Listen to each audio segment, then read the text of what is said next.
Hey guys, welcome back to my channel. So ISTOYO very kindly sent me some of their epoxy resin to try. I've used their UV resin and absolutely love it. I've used their mixer, absolutely love it. So now let's try their epoxy resin and see how it is. Now, this is just their 16-ounce kit, so you get 8 ounces of part A, 8 ounces of part B. They also include an instruction packet, very detailed in showing you how to use it, how to mix it, what temperature, all that good stuff. Let's get on to the project. So what I want to do today is I have got this tray mold that I've not used before. I have these gorgeous, dark and moody kind of scrapbook paper, so I want to use them as well.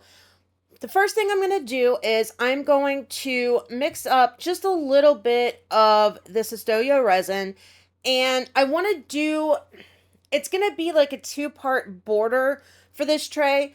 So I want to add a little bit of this black glass glitter that I have, and I want to add some rose gold foil to it. Now, I'm choosing these colors to kind of complement those the scrapbook paper that I'm using, and kind of just pull out and just go along with that dark and moody kind of vibe that we've got from that. Now, the tray is also, I'm going to use a little bit of burgundy. I'm going to use some black.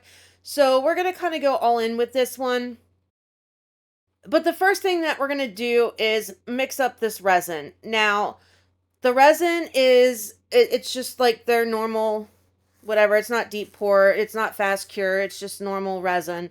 And it's not super, thick. It's a medium viscosity. And I am mixing it properly, guys.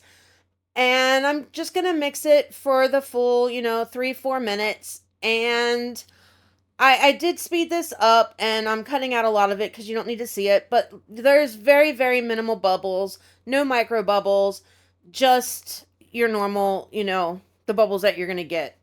You know what I mean? So now I am adding in this rose gold foil, and I'm just going to kind of mix it in, break it up into smaller pieces, and then we're going to, after this is all nice and mixed up, I'm going to add in the glass. Now, for the glass, I don't want to add it into the resin because what's going to happen is it's heavy and it's just going to sink to the bottom, and then I'm not going to get kind of an even distribution of it around the edges of this mold that I want. So I'm just going to kind of spoon it in, and I will move it around to kind of break it up a little bit once the resin gets in there. Now, you don't want to do this prior to putting the resin in your mold because you don't want to scratch up your mold. So it's glass and it's sharp, so it may not be sharp as some, but you don't want to take that chance and, get your mold all scratched up. So that's what I'm going to do. And I'm just going to add a little bit. I want this to be just a super, super thin layer. I don't want any kind of depth to it at all. It's just basically so that when I put in the burgundy next, I'm not going to lose all of the glass and the foil in with the burgundy. You know what I mean? So really, I'm just adding enough in here just to have it cure all the way around and not have to worry about it pulling away from the edges of my mold. And I am going in with my silicone tool and just kind of breaking up where the glass and the foil are, just to kind of make it look more evenly distributed along the edges. Now, the one thing that I didn't do, and I should have, and hindsight is a wonderful thing, is that I should have taken the time to actually go around those 90-degree edges on both sides, like the outer wall of the mold and that inner wall, because I did get some bubbles that kind of got stuck in those corners, probably from me mixing it up, because the resin really didn't have any bubbles in it, only a handful, but probably from me mixing it with the glass like I'm doing right here, I'm sure I incorporated more bubbles in there. So that's something, and I really didn't think about it because I was going around it so much that, it just kind of slipped my mind that I should have done that. All right, well, I have a lot more resin left over than what I was planning on. So now we're just going to go ahead and do this jar mold too, because why not? Now for this, I am adding it into the resin because of the way that this mold is. Now, I know I'm doing exactly what I told you not to do and scraping that glass down with it being dry. Do as I say, not as I do kind of situation. I'm just trying to get the glass into the little tip of this lid for this mold, and I'm only going to put just a tiny bit in here because I'm going to go with the same layering of the colors that I am for the tray. So I just want the very top, like, kind of, I guess, handle or whatever of this to get done. And then I'm just going to do a very thin layer around the bottom edge of the actual, like, jar itself, and then be done. Now, it is a little tricky, and I didn't put any kind of glue or anything in here to try and suspend the glass to it. Maybe I should have tried, but I didn't. So it did sink to the bottom on the lid. Obviously, it's going to on here, but this is fine because that's kind of what I was going for as far as this goes. Now, it is tricky to get into this mold and kind of get everything shoved down in where you want it without a lot of resin on the sides that you're going to have to clean up later. I did a really bad job at it, and I did have to take quite a bit of time after this layer dried to kind of get all of the little balls of dried resin off of both sides of the mold. But it's fine. All it did was I just took a little bit of painter's tape and went, kind of just pulled it off of the roll and shoved it down into the mold and then pressed the mold up against itself. And I mean, it did clean up easy enough. You just want to try and make sure that you're not breaking that seal between the mold and the resin as much as possible. I am just trying to work down the glass that keeps wanting to stick on the sides of the mold into the bottom, moving the glass around because when I put it into the resin, it all kind of clumped up in one area, and I don't want it in just one spot on here. I want to still try and, make it as even as possible going all the way around. So I'm just adding it in parts that I still need some more, spreading it out, and then that's it. We're going to let this cure. Now, as that's curing, we have to prepare our paper for going into the resin. So I am just sealing it with some matte Mod Podge, and I am putting not a heavy layer, not a thin layer, kind of like a medium thickish layer of the Mod Podge on here. Now, when I put this on here, I am making sure to go over all of the edges of this, because if you don't seal in those edges, the resin can seep up inside and change your paper colors and all that stuff that we don't want. I am also trying as best as I can. I mean, it dries clear, but I don't want brush strokes on it. Now, obviously, I'm going to get some, but I am making sure that when I do it, like, not right this second, but like as I'm finishing it, I am taking my brush from one end to the other and just kind of doing one line all the way through just to kind of minimize it as much as possible. And then after we're done doing both sides, I'm going to let this dry. Now, I only did one coat on here, and I feel like I did it thick enough that I'm not going to have an issue. If you're doing pictures, like actual real pictures of somebody, or, maybe it's a little bit thicker, this paper is fairly thin, you may want to do several coats of this on there just to make sure that you are sealing it like 100% and you don't have any issues with the resin, getting into it. But I just did the one, and I'm going to let this dry for a full 24 hours. I am making sure that the picture, the part that I want showing, is up top. Now, because I didn't spend any time between the coats, you could see what letting one dry before I did the other side. So I want to make sure that the one picture that I'm actually using is on the top so that when it dries, it's not drying up against that silicone and, you know, the possibility of anything getting stuck to it or just looking weird or anything like that. So kind of keep that in mind when you do something like that. All right, 24 hours later, now it's time for our second layer. So I am using some of my Rolio Burgundy mica powder in here. And this is just going to be another super thin layer just for a pop of color. I realized that the flowers kind of have almost like a purpley look to them, but I thought that this color would complement them very nicely. It's kind of a moody color. It kind of goes along with it. I I didn't like any of my purples for this because they weren't that just kind of deeper, kind of not maybe like a plum-ish color. Like if I had something like that, maybe, but then I didn't want anything to kind of take away from the black either. So I am super, super happy that I chose this color because I mean, this project is, it's, oh, I'm so obsessed. I am so in love with this. Like, you don't even know. All right, so a thin layer around the edges. Again, I don't want it to be thick. I just want it to be enough just to kind of cover that. I want kind of like what I'm going for is I kind of want to give it the illusion, like, you know, when we go along with our paint pens and stuff like that, just a thin layer, it just kind of accents it. That's kind of what I want. The majority of this tray is black. That's how I want it to be. This is just kind of like a accent like you would if you were using a paint pen. So that's kind of what I'm going for here. Now I am taking my time to kind of make sure that there is no air bubbles trapped anywhere, going around those 90-degree angles, all that fun stuff, and hitting it with my heat gun. Now onto the jar mold. Forgot, I almost called it a candle mold.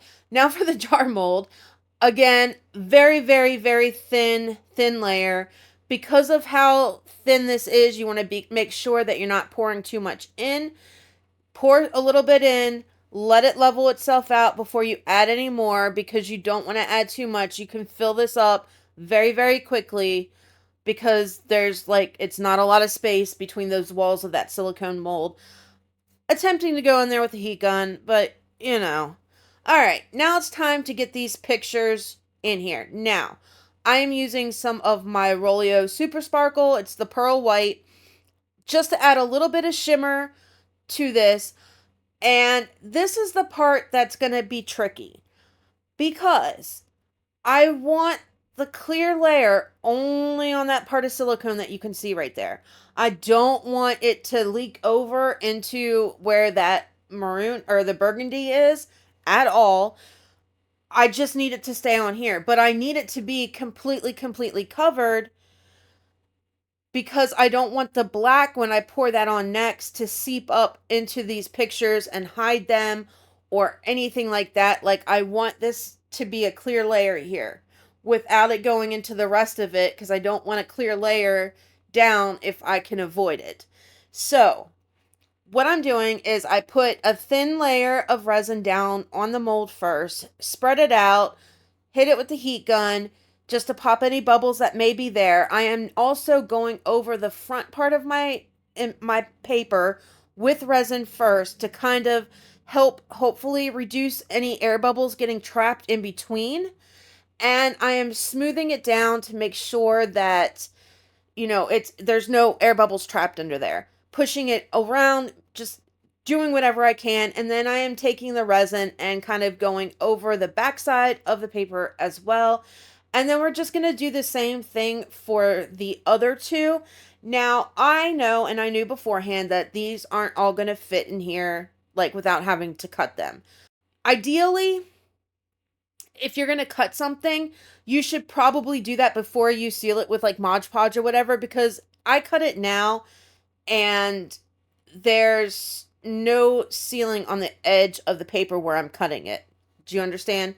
So if I cut it, that resin can very easily seep up into my paper and, you know, just kind of make the color go wonky. And that's not what I want. I do end up having to trim off a little bit on the corners, but it's hanging over, so hopefully fingers crossed we won't have an issue with it later on. But I mean, we'll see. So ideally you want to have it set up and cut down before you start fooling with resin, before you seal it. This way you can make sure those edges are sealed in there, before you get the resin in there. Now I am taking my time. This did take me a hot minute just to kind of work that all out, make sure that there's no air bubbles, kind of position the pieces of paper and how I feel like they would look best, because I know that they're going to have to overlap. I know that they're going to have to hang off. I want to try and make it as central as possible with that middle one so it doesn't look odd, and not lose the images on the other two, if that makes sense. And also make sure that the resin is going to hit all of that middle area with just a clear resin, because I just, that's one thing I need to have happen. I need to have it there. Now, some of the resin obviously started going over into the burgundy part. So what I'm doing is I decided that it would be best to kind of just spread it out over the burgundy. I didn't use a whole lot of resin, but I thought that if I did it this way, then I'd be less likely, because it would level itself out. And since there's not a lot, there wouldn't be a thick layer. And I'd be less likely to have big lumps and bumps of clear resin that when I go to put the black on are going to show through and make it look dumb. Now, as I pointed out just a second ago, the two corners here, when the resin cured, it pulled in towards the center and I didn't have enough on there. So to avoid having to wait an entire another day, I decided that I was just going to take a little bit of the ISTOYO UV resin and just cover these areas. Now, I didn't want to do the black on top because I feel like it would look really weird and I didn't want that. So I just need this little bit of clear on here just to kind of go along with the rest of it to make it look cohesive and not stupid before I put the black and cover all of this up. So that's what I'm doing. I'm going to hit it with the heat gun, make sure there's no bubbles, cross my fingers, hope for the best. Now, the one thing that, again, hindsight, that I should have done, and I really didn't think it would make that much of a difference, but when I demolded it, it really does, is I should have just taken a little bit of that Rolio Pearl White and added it to it, because it was missing it. Like, that stuff goes a long, long way, and you could tell the difference. Like, so I'll show you how I fixed that here in a little bit.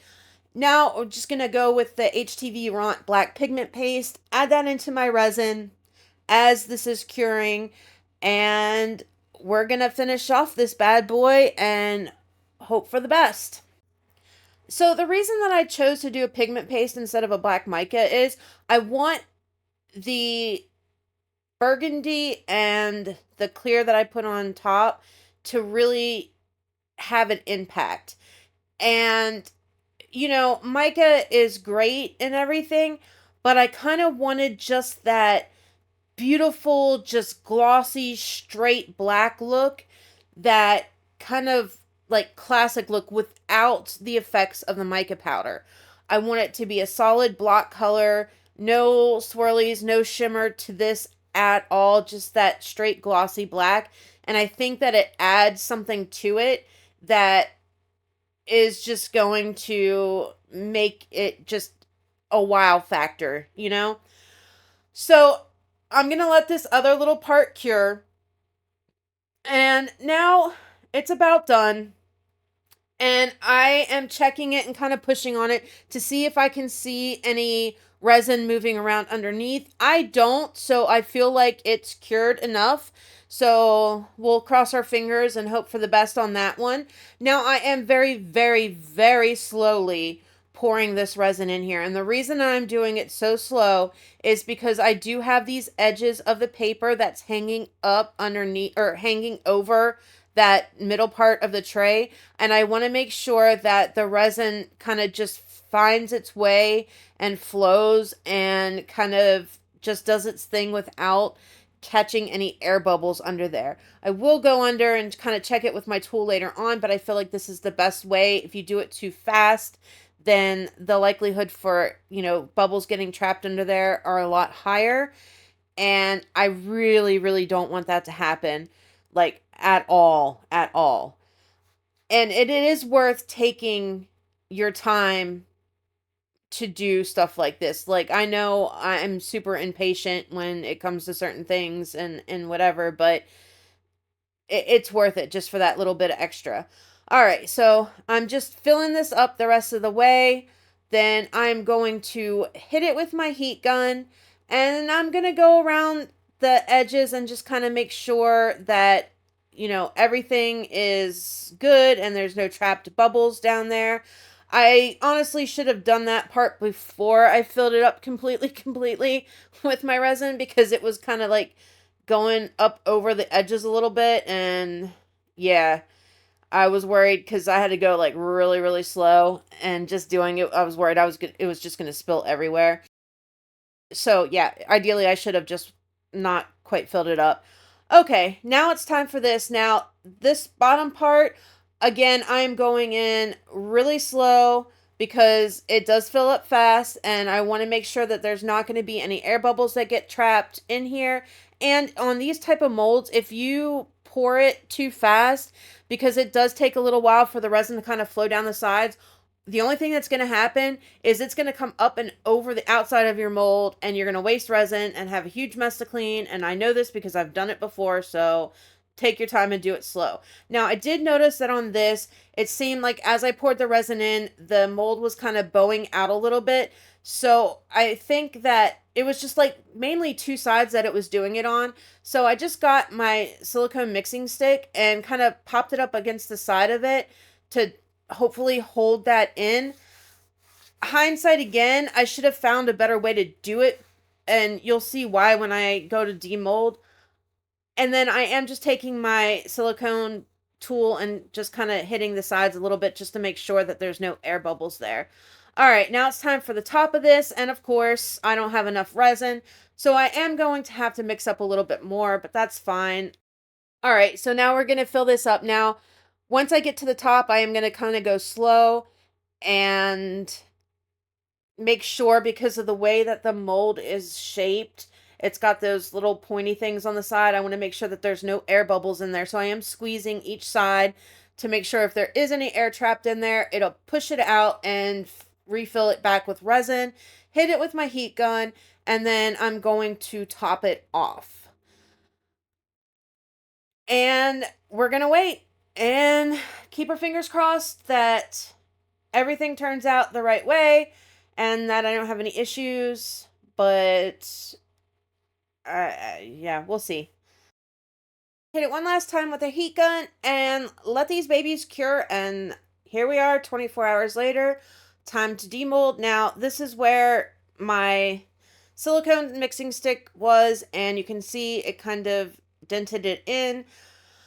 So yeah, I should have found a different way to do it. Maybe something probably a little bit wider and flatter would have done it fine.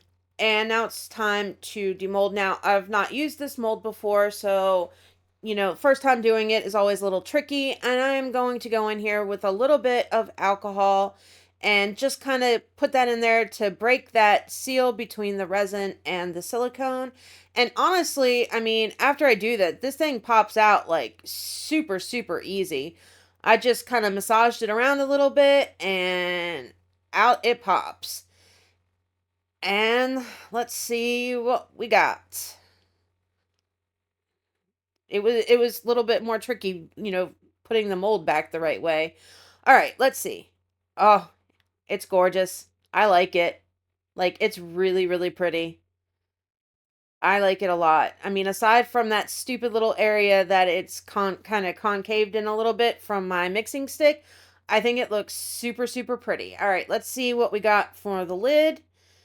Now, this one, to actually unmold the actual like lid part itself was really, really easy. I mean, I had no troubles with that whatsoever. Now, taking that little knobby thing out was a little bit more difficult, and I did struggle with it for a little bit. And it's mainly because the way that the silicone is on this mold, in that area, like right before you get to the wider part of the little knobby thing, um, it's really, really stiff.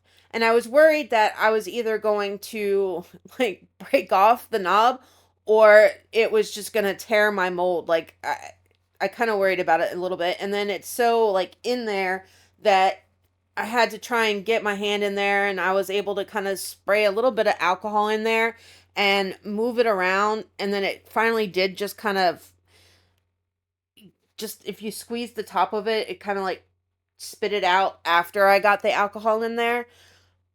So it was tricky, but it's definitely doable, that's for sure. It just took a little bit longer to kind of figure out the best way to get it out.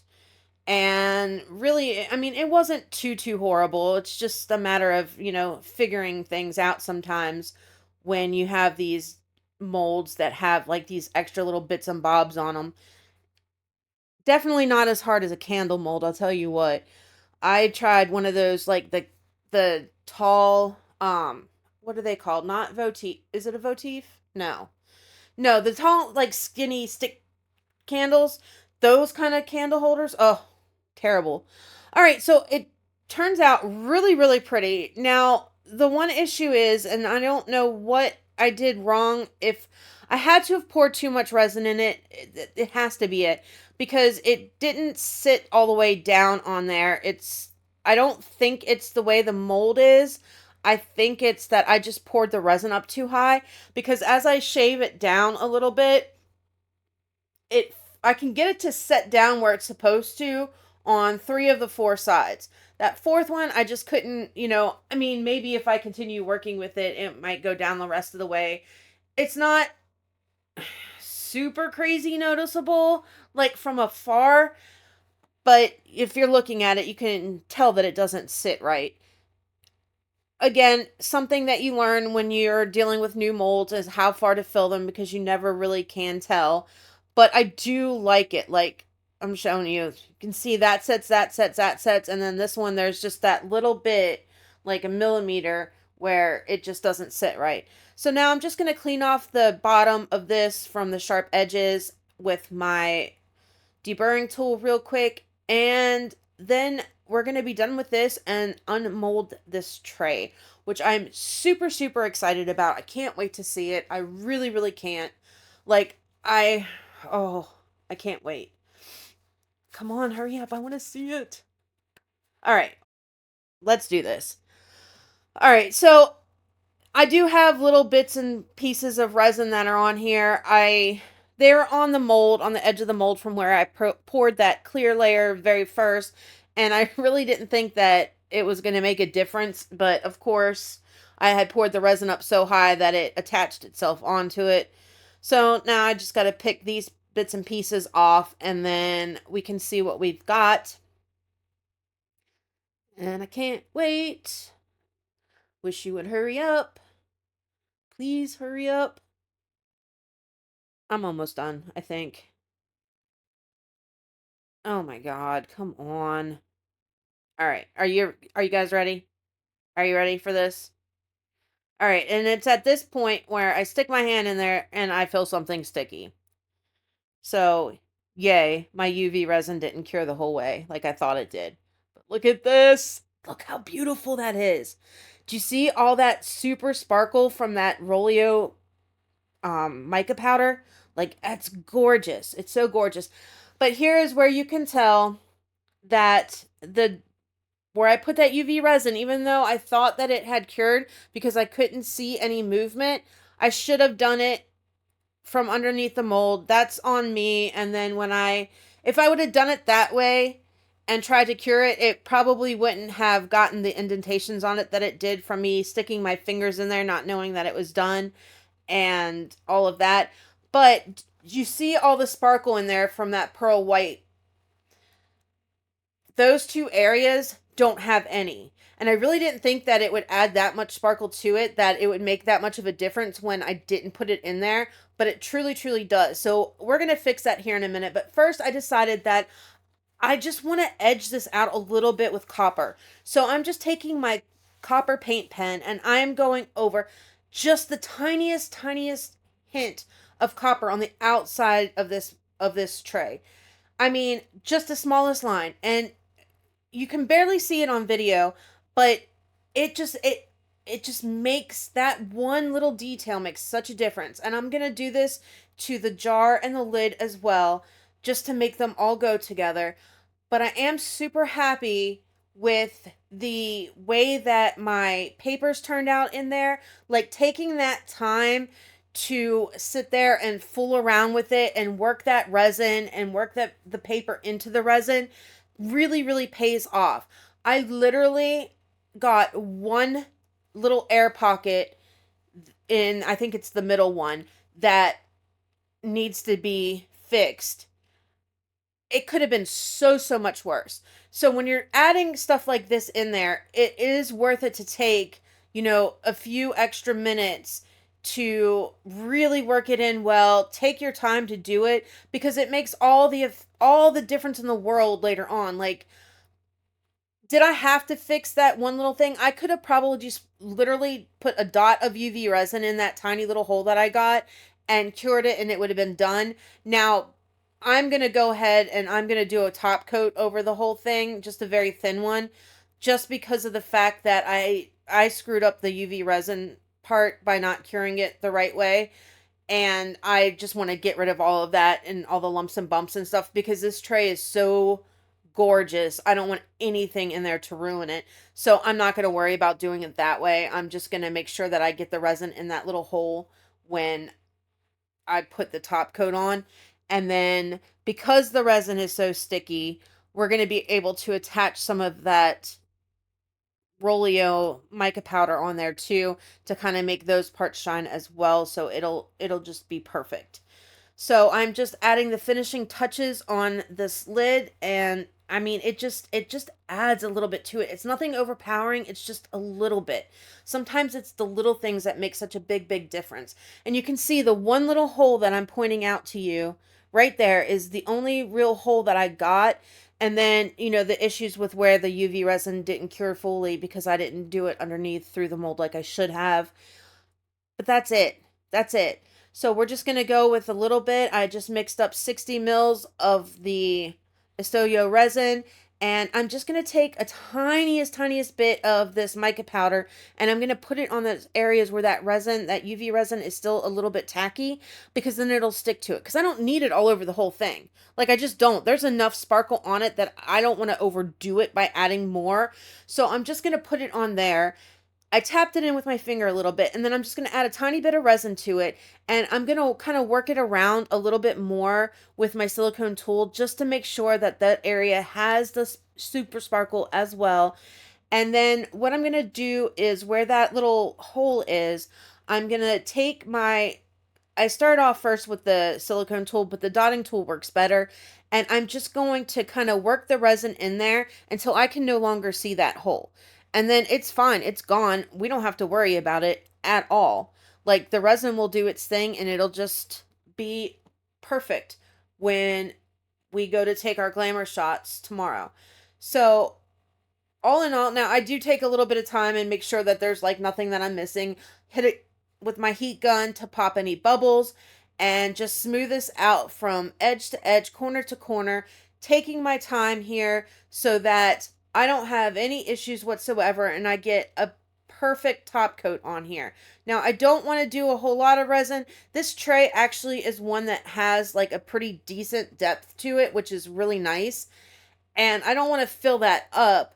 I just need enough resin so that when it cures, it's not going to, pull back into the middle like I've had an issue with here lately, and I'm going to have holes and lumps, and it's just, no.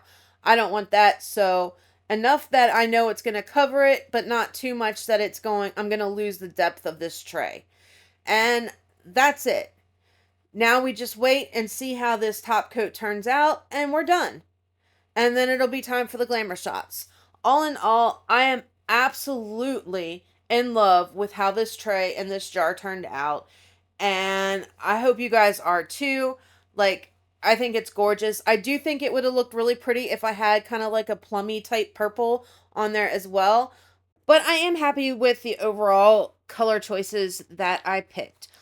All right, so 24 hours later, this top coat has cured beautifully. That hole is gone. I've got that super sparkle in those areas where the UV resin just didn't have it. And I'm in love, guys. Anyway, that's a wrap on this one. Like, subscribe, share, all that good stuff. I will catch you guys on Tuesday and the next one. Love ya. Bye.